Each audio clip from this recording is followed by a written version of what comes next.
I'm Josh with Waupaca Community Media, and we're back again this week with our weekly update. Ron Sari from the Waupaca School District and Andrew Whitman from the city of Waupaca, which means we're probably talking some park and rec stuff this week. You bet. You bet. And we'll start out with Andrew. The Winter Medallion Hunt, second year, hidden even harder than last year. Tell us a little bit about that. Yeah, so last year it was actually found after the second clue. So our goal this year is to make it go much longer than that. So it started this week. Just a little basis of it. The clues come out on Monday and Thursday. So another clue will come out tomorrow. You can find them on Facebook. You can listen to the 2 radio stations in the community. You can look on our door to find those clues. And each one will get you a little bit closer to where the medallion is, but we want to we made it a little bit tougher this year, hit it pretty tough. And we do that because there's a pretty big prize for that. So we have about $400 of gift certificates for the community that you win if you find it. So, it's not going to be just laying out on a park bench somewhere.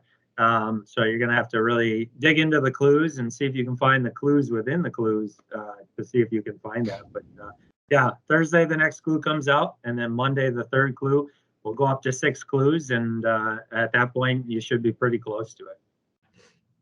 And the next thing we're thinking spring with upcoming program registration beginning March 1st.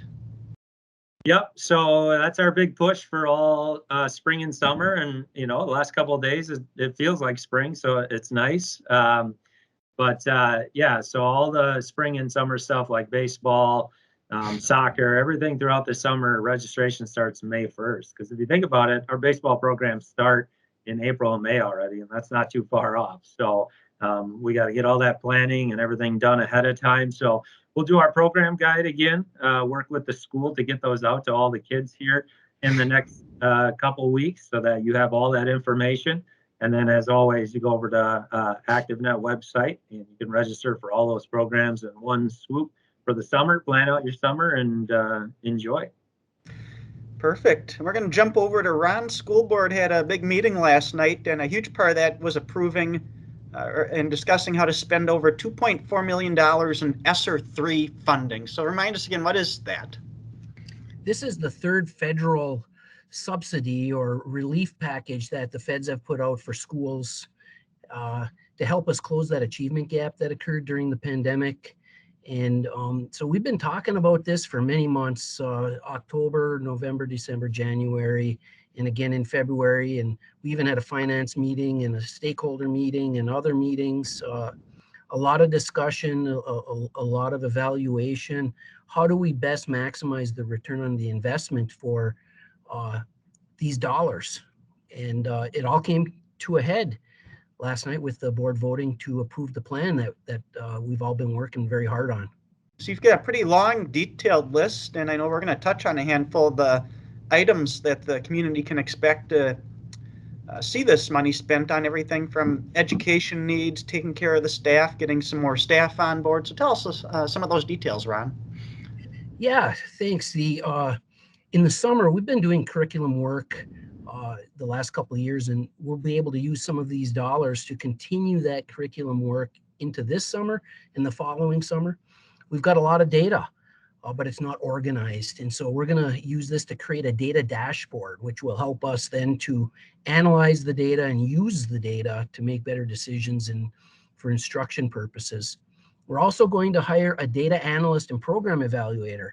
So we're going to have a staff person that will use the data from that dashboard, analyze it for us instead of a principal or a district administrator investing all kinds of time into trying to figure out what the data means. So we'll have that position. We're going to hire 2 additional interventionists for next school year and the following school year. And, an interventionist is somebody, a trained teacher who helps students with possibly math or reading, English language arts. And so we anticipate hiring 2 of those individuals. We also want to expand our new teacher onboarding. We spend about 3 days with our new teachers, and a lot of it's focused on relationships. So what we want to do is expand that to additional days that would be focused on understanding what their curriculum is about, what their learning targets are, and understanding the resources that we have to help them with instruction. We're also going to invest in resource training for all of our staff, not just the new ones as well. And then also the hiring of a high school dean of students for next school year and the following school year. It's real important for us. We've seen, as well as across the county, across the region, the state, and the nation, an uptick in student behaviors that are occurring. And we believe adding this high school dean would be a benefit. We used to have a high school dean, and then that went away, and we think now we need to bring that back. And then I know you had some good news for your staff. Part of this funding is helping them get the most sizable pay increase since 1993. I know that's huge news too.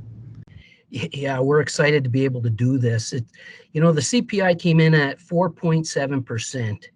And part of our strategic plan is that we want to try to, being good stewards of the taxpayer dollars, we want to also try to meet that CPI, the Consumer Price Index, every year. And with it coming in like this, all of this ESSER planning, we incorporated hopefully being able to do this 4.7% raise. And we've been communicating that to the board all along.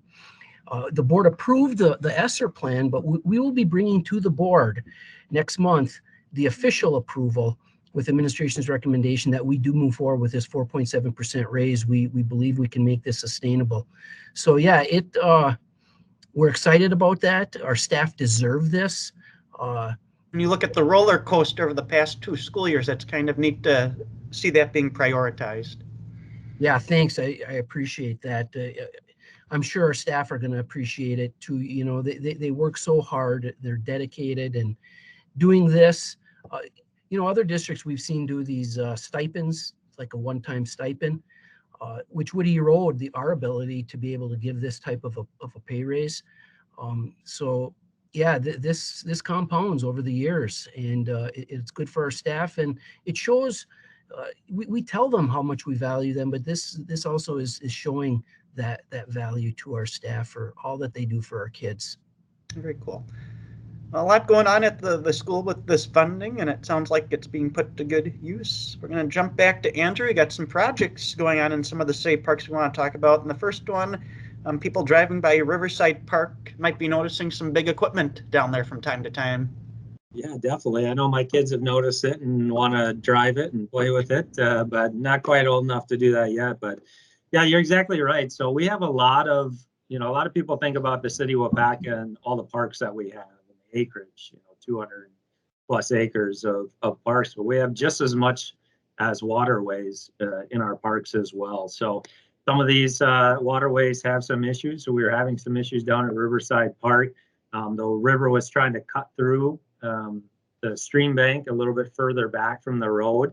And so that was the first thing that we fixed a couple of years ago. And what that will help do is keep the river in the park instead of changing off. And we'd essentially, based on what the DNR is saying, we'd have a mud bog in our park, which really isn't that fun to play in. Probably smells, probably grows, millions more mosquitoes than we already have. Other things that we're working on down there is to remove some invasive species so that natural vegetation can grow up along the shoreline. And then what they've been working on this last fall was mostly just shoreline restoration. So, the shoreline was being eroded, it was washing away, it was changing how the river was going. And so we needed to correct that. And so they've been doing that. They've also been adding some fish habitat as well for the fishermen that like to fish from the stream bank there. And so they'll continue to work on that in the spring. They'll slope it so that it doesn't erode as much. And then we'll probably come in and plant some natural vegetation and grasses along that slope and leave that to grow, and that will help stabilize it for the future. So really, we're just looking for towards the future here to make sure that the park stays in pristine shape and keep the river where it is and have that resource for our community. Then the other thing people might be noticing, some work on Shadow Lake, getting some more trees into the lake, and trees make good habitat for fish. So tell us about that. Yep. So in the past, we did our fish sticks program, and those are the ones that you see along the road that stick out. This is like that, but a little bit different. So these are deep water drops that we're doing right now. So you'll see that the trees and the boulders are a little bit further out. And what those will do is, obviously, as the ice melts away, they'll be anchored together. They'll drop down. By the permit and the DNR, they have to be at least 5 feet under the water. We're going to shoot for about 6 to 8 feet. And so as the, from the shore, the lake obviously slants and slopes down towards the middle. So that upper trunk will be at about 5 feet, and then the tree will fall down along that, and then you'll have that habitat. And what we're trying to do is create habitat for the little guys, the little fish, so that they can be protected and they can grow up as we go. So as everyone sees as they drive by, there's a lot of people that like to fish that summer, winter. And so we're just trying to work with the DNR to sustain that fishery for the future, so that we always have a great lake to fish in. Perfect. Well, Ron, Andrew, appreciate the time to get the community up to date this week, and people need to head out and look for that medallion while the weather's nice. Yeah, go for it. We'll see how it goes. Good luck. Thanks for the opportunity, Josh. Thanks. See ya.